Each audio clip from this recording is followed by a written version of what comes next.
com revólver, com armas, pegaram à volta nosso lager. E eram judeus que eles pegaram na guerra, sabe, prisioneiros de guerra. Eles decidiram que não vão deixar, nós fomos uns 500, 600 pessoas, e levar embora essas pessoas. Então, com arma, pegaram à volta. Essa está uma história, porque acho que é o único caso no tudo que aconteceu. Não deixaram nos levar, queriam nos levar. Sabe, quando eles sabiam que vem uma ocupação, eles não deixaram os... E eles eram da onde, esses judeus? Era a maioria húngaros. Mas eles eram membros da resistência ou não? Não, esses judeus, eles eram soldados franceses que estavam lutando com os ingleses, os americanos, e pegaram eles como na guerra, como Gefangene, como fala em português. Sabe, quando na guerra o inimigo pega um soldado, às vezes mata. Prisioneiro de guerra. Eles eram prisioneiros de guerra. E tinha não-judeus também no meio. Mas o grupo judeu, eles decidiram que não vão deixar levar. Para parar? Não vão deixar levar para onde? Não. Quando as alemãs sentiram que vai ser ocupação aquele lugar, eles não deixaram que os americanos pegam as pessoas junto. Eles começaram a levar eles, andaram dias e noites. A maioria das pessoas faleceu no caminho. Uhum.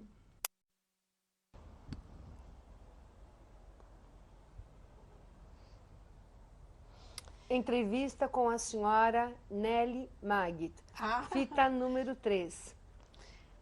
Então, quando entraram esses americanos, então todo mundo começou a sair para tentar pegar um pão, alguma coisa.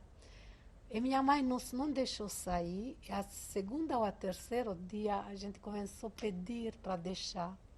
E nós saímos, eu com minha irmã, e vimos uma padaria. E entramos lá, mas os dois nos éramos assim, não é? Tínhamos vergonha de pedir. Olhamos o pão e um soldado francês começou a falar com a gente. A gente não sabia quem ele é, quem não é. E ele falou, você quer pão? Falei, quero. E ele logo pegou uma amizade comigo e falou, olha, pega esse pão, mas não come nada que os americanos vão dar para você. Se eu vou cada manhã, falamos que nós estamos com nosso mãe, vou trazer leite para vocês e coisas leves, porque depois que vocês 8 meses praticamente não comeram nada, se vão comer agora essa comida de um exército, feijão e carnes, não vai ser bom. Ele outro dia veio, já trouxe para nós leite, eu sei que, e gostou logo também de minha mãe e falou, olha, vai ter amanhã um trem francês, não para nós, para um grupo que veio trabalhar voluntariamente, e eu vou colocar vocês nessa trem. Então, a nossa maior sorte, eu acho que a meu pai e meus avós rezaram que a gente foi nessa boulangerie, que esse soldado judeu pegou carinho para nós e nos colocou nessa trem. Porque muito gente, pessoas dessa comida, a gente um ano não comeu quase nada. Isso eu queria entender, vamos voltar só um pouquinho, dona Nelly, por favor, porque a gente possa entender melhor. O senhor estava nos contando de que um grupo, então, de prisioneiros judeus, que eram judeus franceses... Eu não sei se era tudo judeu, eram franceses, essa que eu conheci era judeu. Eram Kriegsgefangene, como se fala? Prisioneiros de guerra. Eles não eram lá como judeus. Não era, eles eram prisioneiros, soldados prisioneiros de guerra. E eles vieram com quem, então? Eles lutaram com os americanos, um grupo francês lutou com os americanos contra os alemães, e uma parte na guerra, às vezes, pegam prisioneiros. Então, foram prisioneiros de guerra. E eles chegaram então nessa fábrica de munição. Não, eles não tinham nada a ver com fábrica E de eles encontraram munição. vocês aonde, então? A gente, eles não sei onde que eles foram. Eu só sei que esse grupo, mas eu não conheci eles, eu conheci eles depois que os americanos entraram. De repente, soldados franceses, e pode ser outros, pegaram à volta o nosso lager, não era muito pessoas lá. Você não lembra o 500, nome desse 800. lager que só estava? Não sei o nome do lager. A gente logo de Auschwitz vinha aqui e lá que Era a fábrica de munição? munição. Mas uma fábrica era no outro lugar e o lager era. A gente cada manhã ia na fábrica e voltava. E eles não deixaram tirar de lá, porque quando eles sabiam que vai entrar os russos ou os americanos, porque dos dois lados se aproximavam, então tudo lager, eles não deixaram ser liberado, levaram. E a maioria das pessoas faleciam no caminho, porque eram fracos, não sabiam, não tinham sapato bom e andavam dia e noite. E eles decidiram que não vão deixar ir embora esse grupo. Foi acho que o único lugar que isso aconteceu. E entraram, primeiro quase entraram, e foram, os alemães conseguiam colocar os russos e os americanos entraram. E pegaram. Como assim os alemães conseguiram colocar os russos? Só para explicar melhor, por favor. Como os alemães conseguiram. Nós tinha dois lados. Os russos entraram depois nessa mesma guerra. Então, de um lado, vieram o grupo russo, mas não entrou lá. Os alemães conseguiriam afastar.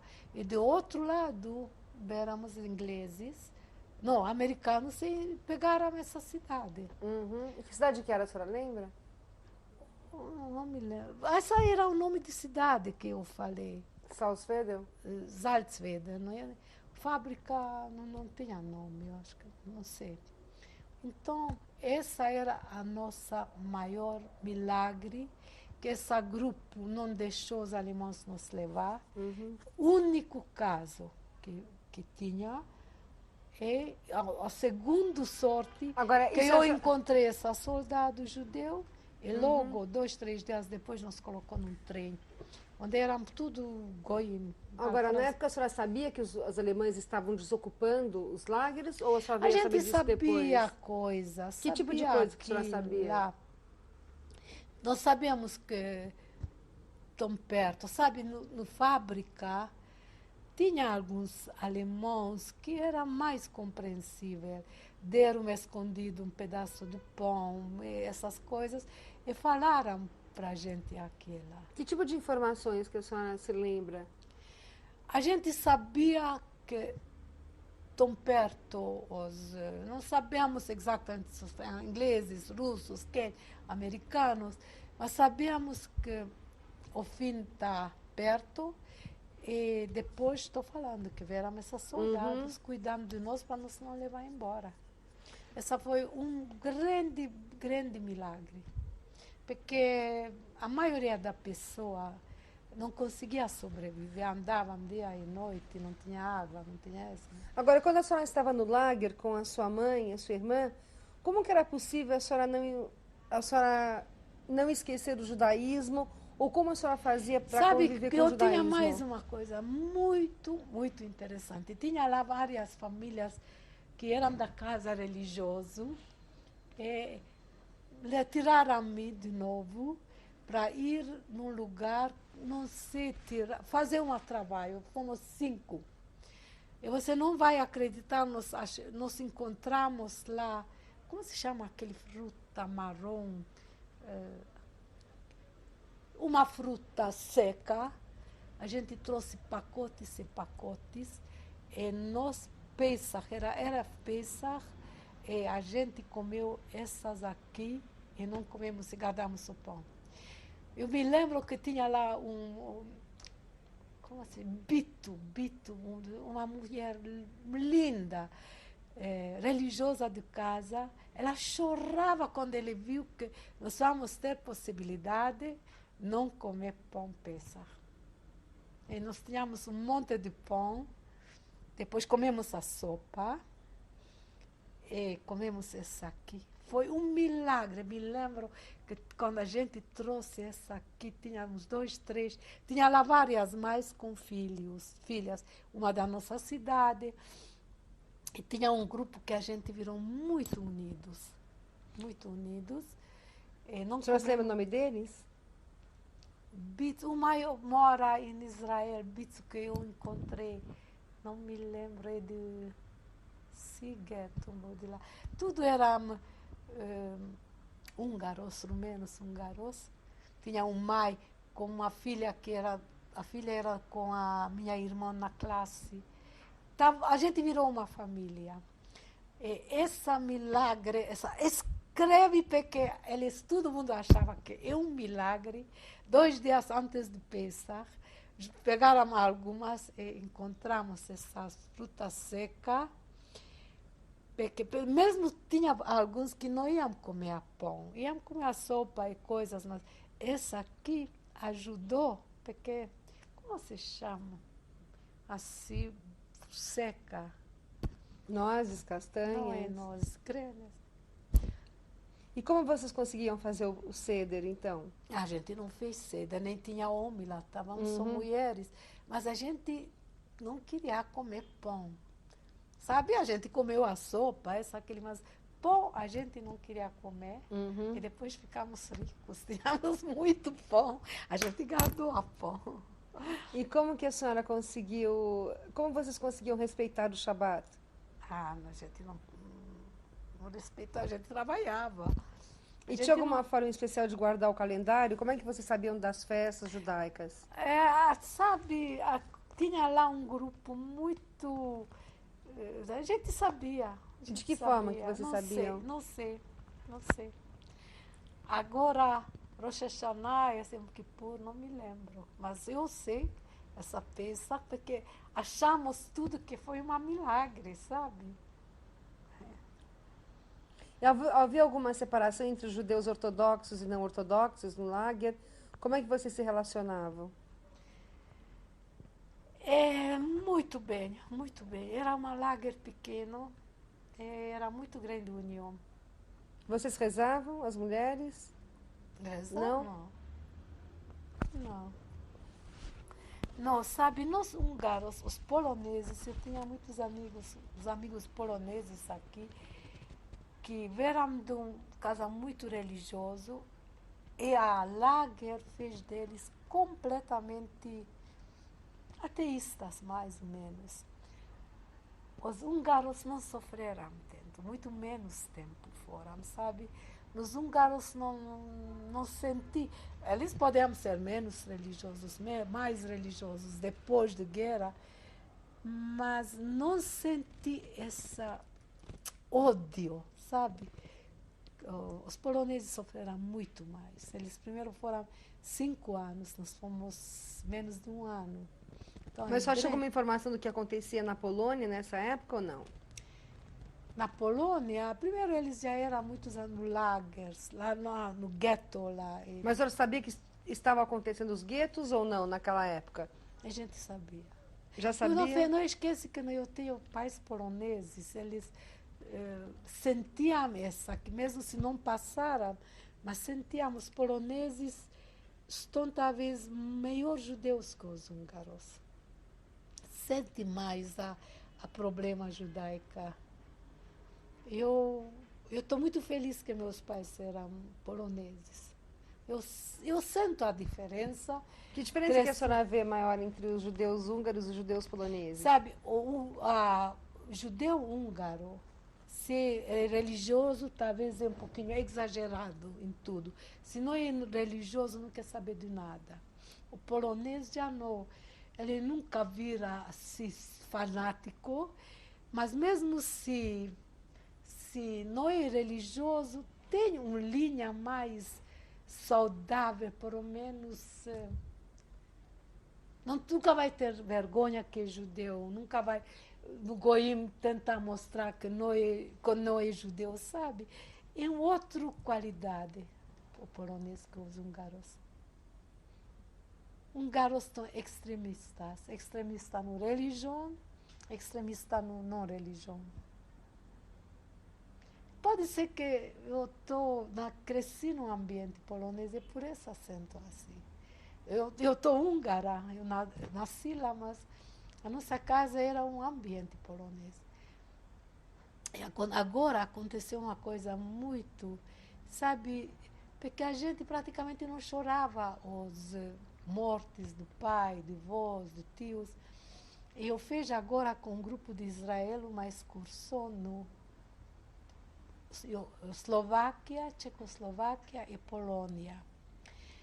E a gente foi de ônibus em todos esses lugares. E me lembro, no Polônia a gente foi no Krakow, a cidade onde o pai nasceu. E foi Rosh Hashanah, era antes de Rosh Hashanah, mas agora fez pouco tempo. Quando eu estava na ônibus, a gente foi de ônibus, tinha nosso ônibus. Eu de repente vi a placa, eu sabia que a gente vai no Krakow.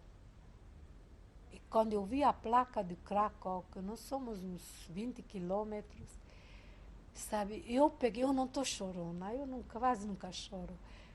Eu peguei um choro, por sorte estava perto de janela, consegui colocar minha cabeça fora.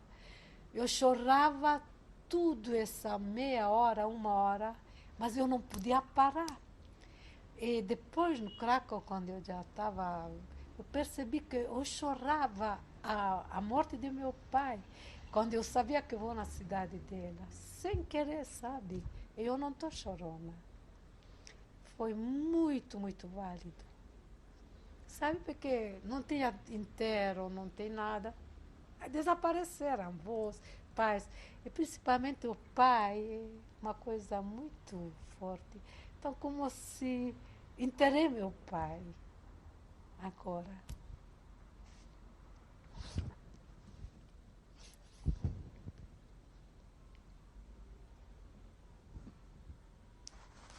Ah.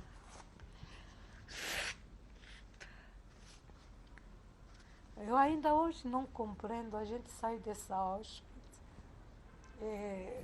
perdemos por lo menos uns 50 pessoas, e a gente estava ocupado com a vida de dia a dia.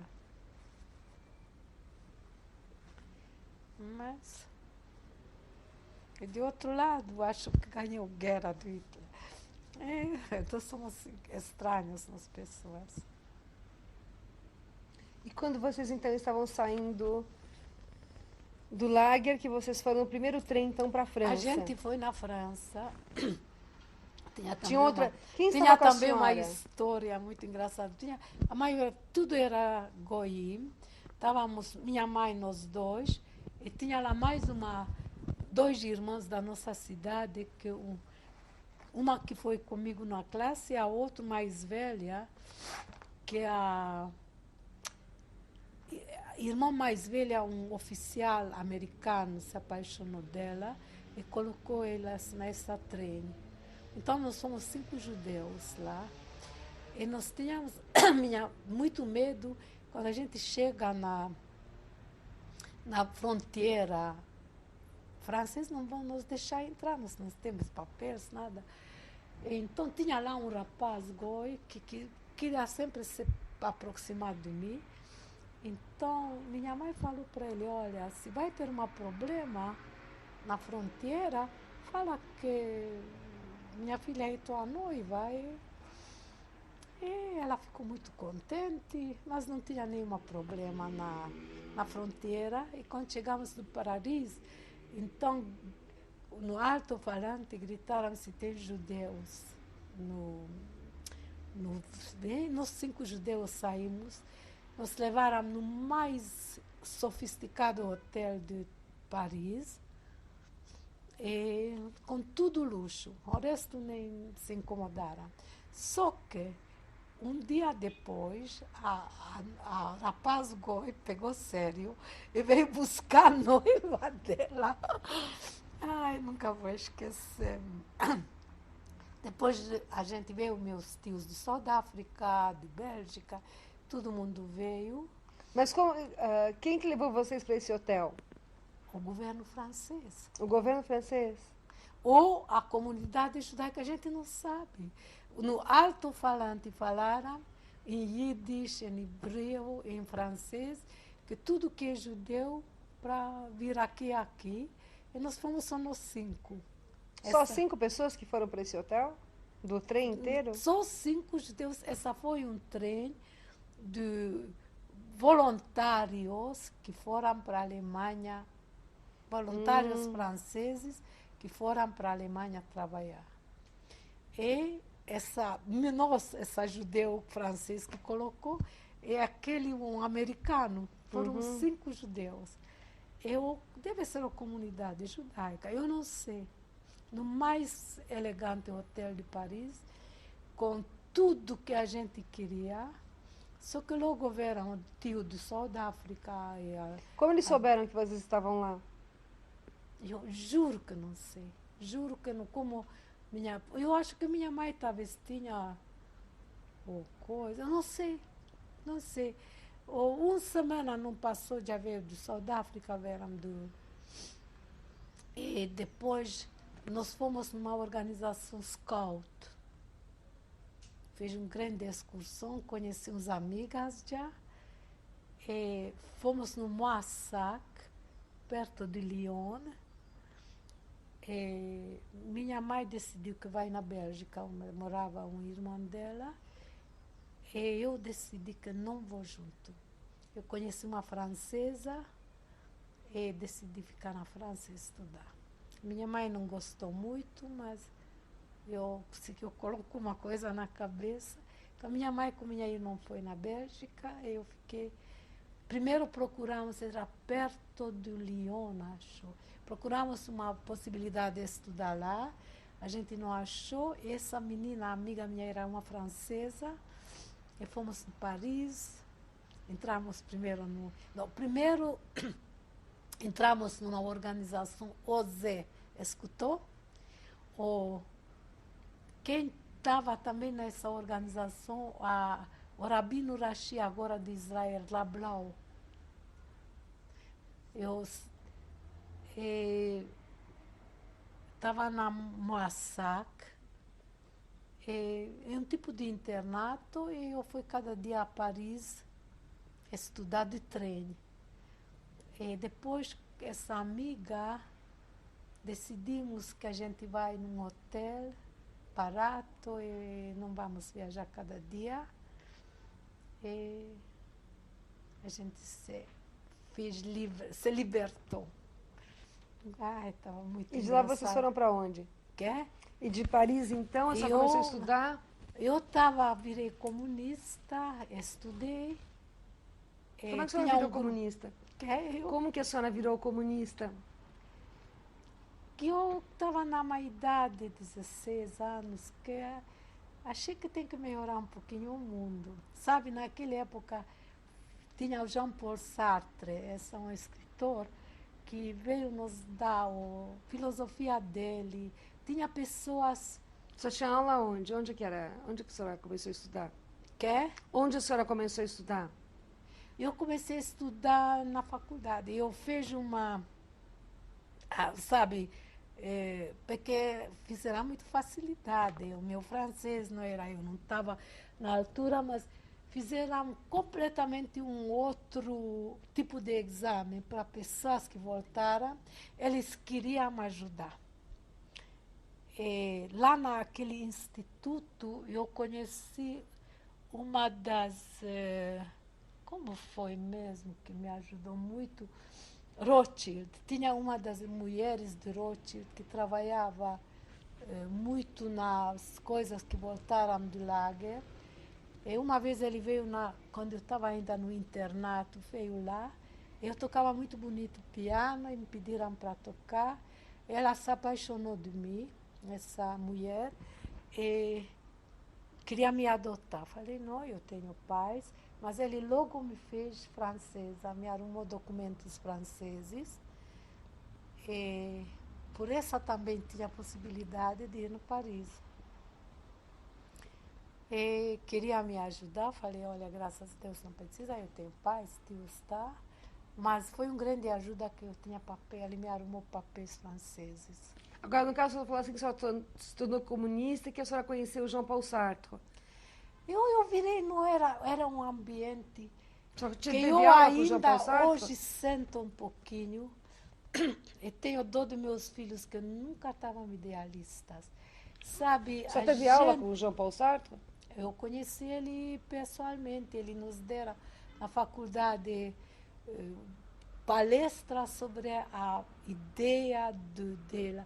Era uma época muito rica depois da guerra. Jovens, sabe, no nosso grupo, nós trabalhamos à noite, fomos lavar louça, e tinha conosco uma rapaz, eu nem sei se era judeu ou não, o pai dele tinha uma das maiores fábricas de carro, e quando ele entrou nesse grupo, ele não queria que a estudo o pai dele financiar, ele veio com a gente, o de garçom, lavar louça e tudo. Sabe, era depois da guerra uma época muito, muito bonita. Que outros professores que a senhora tinha?